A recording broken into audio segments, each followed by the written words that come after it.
Hello student, हमारा chapter चल रहा है बायोटेक्नोलॉजी एंड इट्स एप्लीकेशन, जिसमें हम बायोटेक्नोलॉजी के एप्लीकेशंस पढ़ रहे हैं in the field of agriculture.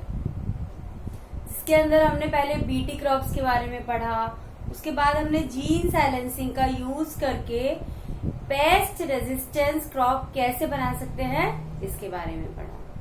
और आज हम पढ़ेंगे इन ऑब्टेनिंग हिरुडिन। बायोटेक्नोलॉजी का यूज करके हम हिरुडिन कैसे बना सकते हैं। हिरुडिन एक एंटी कोएगुलेंट होता है, यानी कि एक ऐसा प्रोटीन होता है जो कि ब्लड को क्लॉट होने से रोकता है, ब्लड की क्लॉटिंग को, उसका थक्का बनने से वो रोकता है। और ये पाया जाता है in the saliva of leech. ये लीच के सलाइवा के अंदर पाया जाता है। अब हिरुडिन प्रोड्यूसिंग जो जीन है उसको एक्सट्रैक्ट किया जाता है, उसको आइसोलेट किया जाता है लीच से। हिरुडिन क्या है? हमारा एक एंटी कोएगुलेंट है। कहाँ पाया जाता है? लीच के सलाइवा में। लीच का काम क्या होता है? लीच ब्लड सक करती है, तो उसके सलाइवा से एक एंटी कोएगुलेंट निकलता है, जिससे कि जो ब्लड है वो जमे ना और वो लगातार ब्लड को सक करती रहे।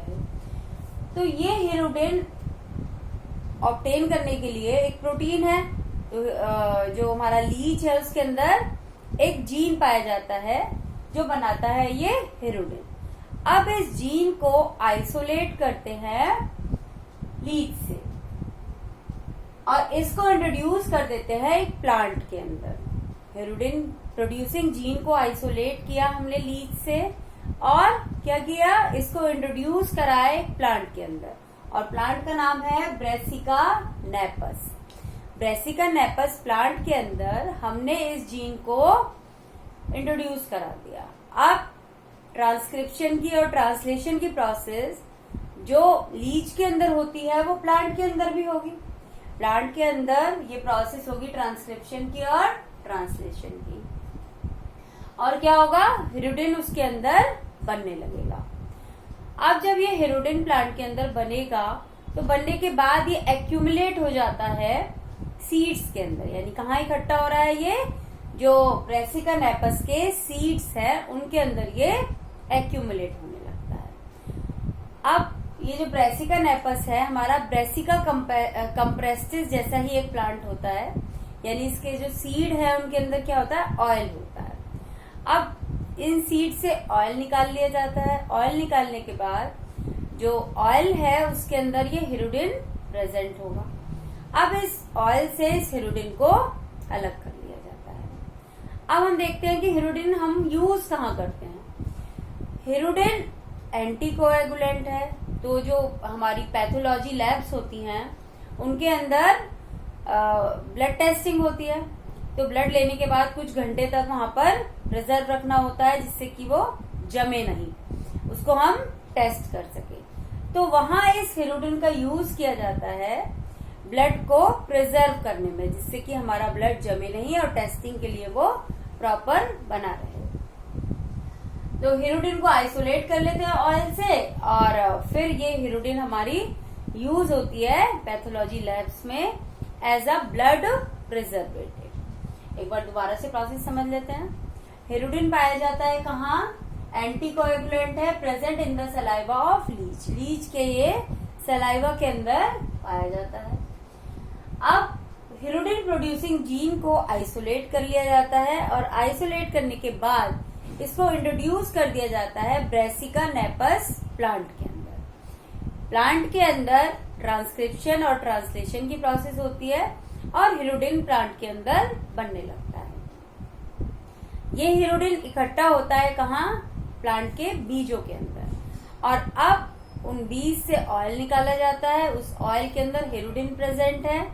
अब ऑयल में से हिरुडिन को सेपरेट कर लिया जाता है, उसके बाद उसकी क्लीनिंग की जाती है, और उसको फिर यूज किया जाता है एज अ कोगुलेंट या as a preservative in pathology lab for blood testing. जो ब्लड टेस्ट करने के लिए पैथोलॉजी लैब के अंदर आता है, तो आप लोगों को पता है ब्लड कुछ टाइम बाद जमने लगता है, तो उसके अंदर हेरोडिन मिला दिया जाता है जिससे कि वो जमे ना, 3, 4, 5, 6 घंटे वो नहीं जमता है और टेस्टिंग उसकी इजीली हो पाती है। तो इस तरीके से ये हमारा यूज है बायोटेक्नोलॉजी का इन ऑब्टेनिंग हेरोडिन। अब नेक्स्ट है हमारा यूज इसका to obtain flavour savour tomato. देखिए जो टमाटो होते हैं, जब हम मार्केट से टमाटो खरीदते हैं तो हम चाहते हैं कि वो टमाटो रेड भी हो और वो टाइट भी हो। तो ये दोनों क्वालिटी टमाटो के अंदर हमें चाहिए। लेकिन अगर जो हमारे फार्मर्स हैं टमाटो को पेड़ के ऊपर ही पकने देना चाहें, तो क्या होता है, जब तक वो रेड होते हैं तब तक वो सॉफ्ट हो जाते हैं कुछ। अब सॉफ्ट होने के बाद अब उन्हें ट्रांसपोर्ट किया जाता है, एक जगह से दूसरी जगह सब्जियां जाती है, तो वो जल्दी खराब हो जाते हैं टमाटो। 2-3 दिन की जो शेल्फ लाइफ है बहुत कम होती है, वो खराब हो जाते हैं और ऐसे टमाटो कोई खरीदता नहीं है। तो टमाटो हमारे रेड भी रहे और टाइट भी रहे, इसके लिए बायोटेक्नोलॉजी का यूज किया गया और जेनेटिकली मॉडिफाइड टमाटो बनाए गए। और ये टेक्निक जो डेवलप की थी, उस टेक्निक के अंदर देखियो जो टमाटो होता है, टमाटो की जो सेल वॉल है उसके अंदर पैक्टिन पाया जाता है, और जो पैक्टिन है वो सेल वॉल को कैसा रखता है, फिर्म रखता है, यानी कि टाइट रखता है। लेकिन टमाटो के अंदर एक एंजाइम पाया जाता है पॉलीगैलेक्टोरोनेज। पॉलीगैलेक्टोरोनेज, इसको शॉर्ट में हम पीजीबी कह सकते हैं। अब ये एंजाइम क्या करता है, ये जो पैक्टिन है उसको डिग्रेड कर देता है, उसको डिसॉल्व कर देता है। तो जैसे जैसे पैक्टिन डिसॉल्व होता जाएगा, जो हमारा टमाटो है उसकी जो आउटर लेयर है, सेल वॉल है, वो क्या होती चली जाएगी, श्रिंक होने लगेगी, लूज होने लगेगी, और टमाटो कैसा हो जाएगा, हमारा सॉफ्ट हो जाएगा। अब इस एंजाइम का यूज करके और इसको अगेन प्लांट के अंदर, टमाटो प्लांट के अंदर इंट्रोड्यूस करके ऐसा प्लांट बनाया गया जिसके अंदर पॉलीगैलेक्टोरोनेज का प्रोडक्शन ना हो। अब क्या किया गया, इस पीजी प्रोड्यूसिंग जीन को, यानी पॉलीगैलेक्टोरोनेज प्रोड्यूसिंग जीन को अलग किया गया प्लांट के अंदर से। अब इस जीन का यूज करके ट्रांसक्रिप्शन की प्रोसेस हुई, लेबोरेटरी में कराई गई ये प्रोसेस, और बन गया हमारा एमआरएनए। अब इस एमआरएनए से रिवर्स ट्रांसक्रिप्शन की प्रोसेस के द्वारा बनाया गया सीडीएनए। सीडीएनए यानी कि कॉम्प्लीमेंट्री डीएनए। अब इस सीडीएनए को इंट्रोड्यूस किया गया, मैं लिख के बता दूंगा।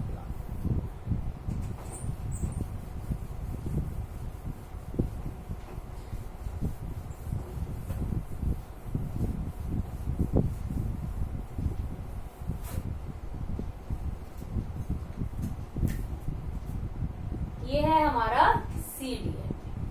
अब इस सीडीएनए को टमाटो प्लांट के अंदर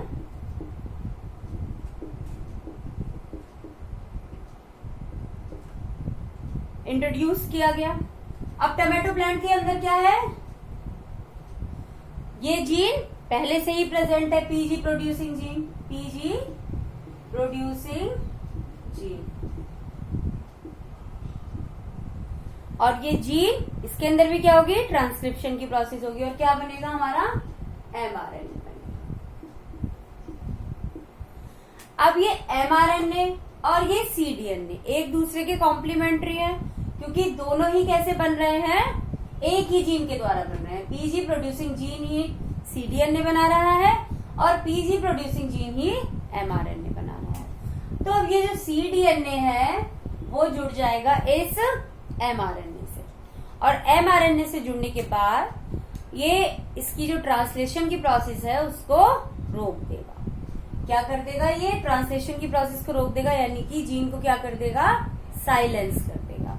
हमने पहले भी पढ़ा था जीन साइलेंसिंग के बारे में, और यहाँ भी, वहां किसका यूज हो रहा था, डबल स्ट्रैंडेड आरएनए का यूज हो रहा था, जीन को साइलेंस करने में, और यहाँ cDNA का यूज करके जीन को साइलेंस कर दिया जाता है, जिससे कि पॉलीगैलेक्टोरोनेज नहीं बनता है और जो टमाटो है उसकी शेल्फ लाइफ बढ़ जाती है। और इसी तरीके से हमने जो जीन उसको खराब कर रहा है टमाटो को, उसी जीन का यूज करके हमने उसकी लाइफ जो है, शेल्फ लाइफ टमाटो की बढ़ा दी। एक बार दोबारा समझ लेते हैं। टमाटो की जो सेल वॉल होती है उसके अंदर पैक्टिन प्रेजेंट होता है। पैक्टिन हमारा जो सेल वॉल है उसको फिर्म रखता है, टाइट रखता है। टमाटो के अंदर एक एंजाइम प्रोड्यूस होता है जिसको हम शॉर्ट में कहते हैं पीजी एंजाइम।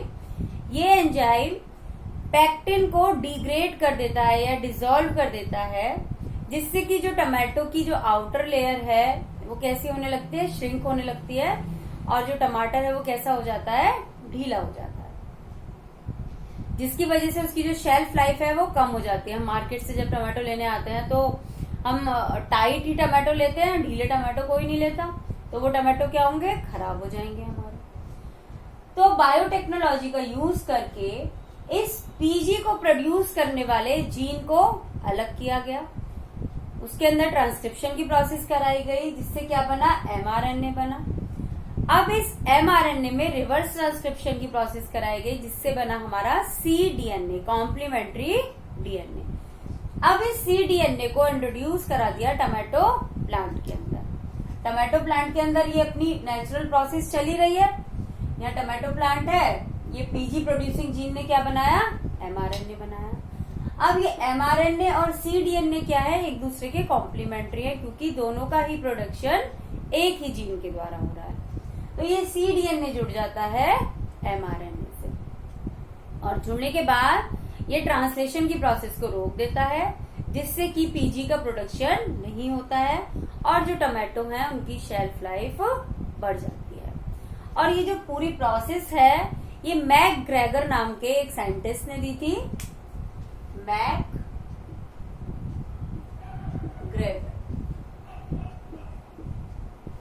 तो इस टेक्निक का यूज करके जो टमाटो बनते हैं उन्हें हम फ्लेवर सेवर टमाटो या मैकग्रेगर टमाटो भी कहते हैं। तो इसके बाद हमारा एक और यूज है इसका, गोल्डन राइस, वो मैं आपको नेक्स्ट बता दूंगी। ओके,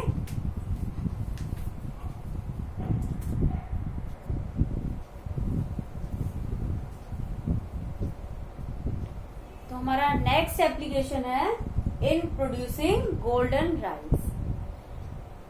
गोल्डन राइस नाम इन्हें इसलिए दिया गया है क्योंकि इनका जो कलर है वो येलोइश होता है, इसलिए इन्हें नाम दिया गया है गोल्डन राइस।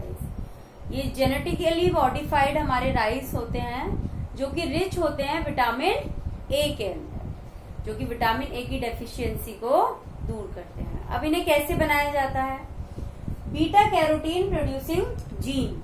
बीटा कैरोटीन हमारा प्रिकर्सर होता है विटामिन ए का, यानी कि बीटा कैरोटीन चेंज हो जाता है विटामिन ए के अंदर। तो बीटा कैरोटीन प्रोड्यूसिंग जीन को इंट्रोड्यूस किया गया राइस प्लांट के अंदर। राइस का जो हमारा साइंटिफिक नेम है वो है ओराइजा सटाइवा। तो हमने पहले बीटा कैरोटीन जीन को आइसोलेट किया, उसको इंट्रोड्यूस कराया राइस प्लांट के अंदर। तो जो राइस ऑब्टेन होंगे इस प्लांट से वो कैसे होंगे, वो रिच होंगे बीटा कैरोटीन के अंदर। और जब ऐसे राइस को हम खाते हैं तो हमारी बॉडी के अंदर विटामिन ए का प्रोडक्शन होता है और विटामिन ए की डेफिशिएंसी दूर होती है। और इनको गोल्डन राइस नाम इसलिए दिया गया क्योंकि इनका जो कलर है वो येलोइश होता है। और किस लिए होता है, क्योंकि जो बीटा कैरोटीन है वो भी येलोइश कलर का होता है, इसीलिए इनका कलर येलोइश होता है, इसीलिए इन्हें नाम दिया गया गोल्डन राइस।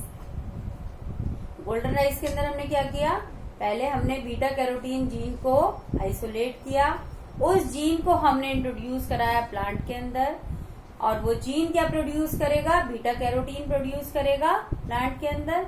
और जो राइस बनेंगे हमारे इस प्लांट से वो कैसे होंगे, रिच इन बीटा कैरोटीन। और बीटा कैरोटीन हमारा प्रिकर्सर होता है विटामिन ए का। और ये राइस हमारी बॉडी के अंदर जाकर प्रोड्यूस करेंगे विटामिन ए और उसकी डेफिशिएंसी को दूर करेंगे। तो ये इम्पोर्टेंट टॉपिक है, जनरली हमारे एग्जाम के अंदर गोल्डन राइस के बारे में शॉर्ट नोट लिखने के लिए आ जाता है। तो इस तरीके से हमारे जो एप्लीकेशन है बायोटेक्नोलॉजी के in the field of agriculture, यहाँ ये एंड हो रहे हैं। और नेक्स्ट हम पढ़ेंगे ट्रांसजेनिक एनिमल्स के बारे में। आपको सारे ही एप्लीकेशन समझ आ गए होंगे। वीडियो को लाइक कीजिए देखने के बाद और चैनल को सब्सक्राइब भी कीजिए। Thank you and have a nice day.